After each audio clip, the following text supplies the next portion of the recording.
We started the year saying, who got the better trade? Immortals are going to the finals. And they had fun the whole time doing it as well. They took their time, taking down that Nexus, finding their kills, but they also knew what they were doing the whole time, it seemed. What a strong performance. Hardly any hesitation here from this Immortal squad. Great to see those smiles on their faces. The teamwork definitely on display today. Well-deserved victory here. Immortals 3-0, heading strong into the finals. And a well-oiled machine. That teamwork you're talking about just keeps popping up for them. You think one member in a game is going to start dominating the series off of their Game 1 performance. Game 2, they drop the ball at all, somebody else picks it up. And in Game 3, it was CODY-san and Flame. When before, we were looking at XMITHIE, we were looking at POBELTER and OLLEH. Overall, this team shows why they were tied for first at the end of the split. CLG as well, trying to overcome a lot of tough things at the end of the split, having to change out and then kind of resync a new jungler going up against teams like Immortals. XMITHIE showing up. Oh, yeah, you gotta do. Support the team. Obviously, Immortals extremely happy about this. And POBELTER has been waiting as the mid laner of this team to get another chance at that trophy. Tons of respect between these guys. A lot of ex-CLG members there. Definitely sharing the love. And the first time since GGU in the first split will have a different team in the finals that isn't TSM. What about two? CLG or TSM C9. Dignitas tomorrow, boys. True. So it could be very, very different. Immortal could find themselves facing off against either of those two, but I'm sure TSM and Dig are also prepping for one game, but also realizing they might have to play these guys. It's going to be pretty big. Immortals looking very good here towards the end of the split. And I think, as Irene and Kobe, you said it throughout it, it's not just one star player anymore for these guys. You can show up all over the map.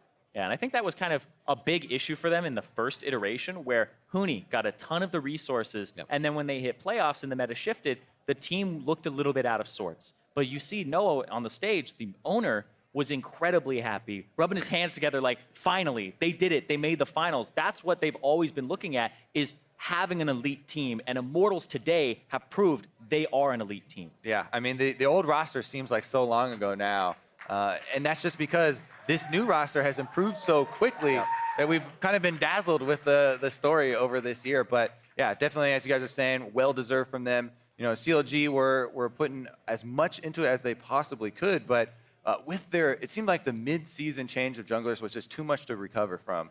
You know, it wasn't something that they planned on, and you know, they're trying to build for the future, and now they don't have any other options because they're out. Yeah, I believe they will have some championship points, though, to possibly go and move towards that regional qualifier. So they will have time to synergize a little more with OMARGOD, get that teamwork back on track. But for Immortals, they're looking at, you know, that first place match, but CLG will be in Boston in the 3rd, 4th. And it's great to see that it happened in a best of 5 as well. You think things can be tested very differently as a game extends, as you get that mental and psychological wear and tear, but they seem to hold out, weren't even pressured towards 5. And a lot of the players themselves credit Song coming in as the new coach, able to just bring cohesion to that team. And then you add on XMITHIE and everybody else just bringing their play up another level, and it's been a great season for Immortals. Yeah, I really enjoy the meta as well. It's been working so well for these players. You talk about the playmaking, and we were so excited this year when all the supports started changing away from the heals and shields. Supports. And that's what kind of leads the games that we saw in this series, right? The amount of action, especially in games 1 and 2, actually, was definitely on display. All right, gentlemen. Well, to hear more about that series, we are going to send it to OLLEH, who has an interview with the victorious mid laner. Thanks, guys. Great cast on the day. I am here with POBELTER. You did it. You 3-0'd.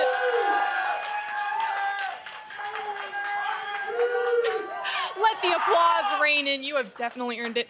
3-0'd your previous organization. And I want to ask your Cassiopeia play. Oh my gosh, game 1, game 2, completely dominating the mid lane, especially when so many bans were focused around CLG's mid.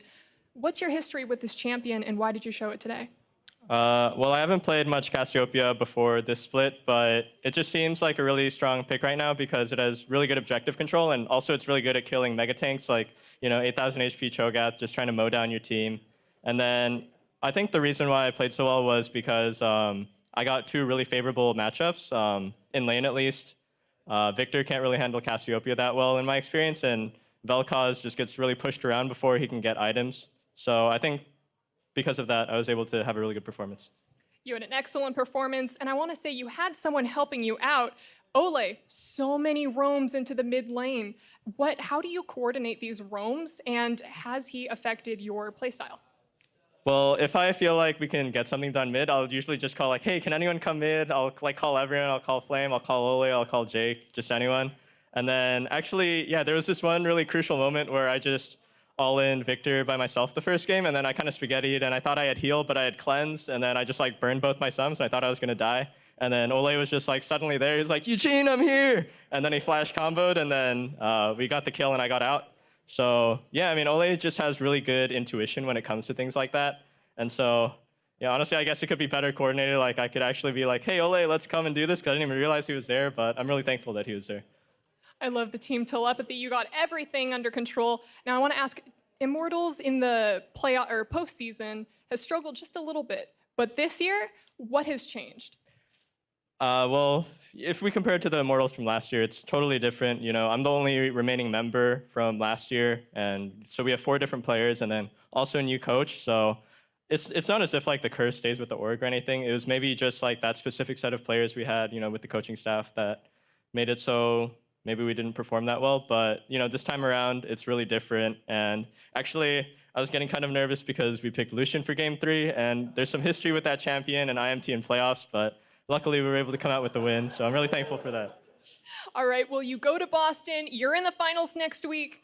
Who do you think you're gonna play against? It doesn't matter, because we can beat both of them. There you go, you heard it here. Immortals, he thinks he's gonna take it. I wish you the best of luck. Thank you so much for talking with us, and we're gonna throw it all over to our friends at the desk.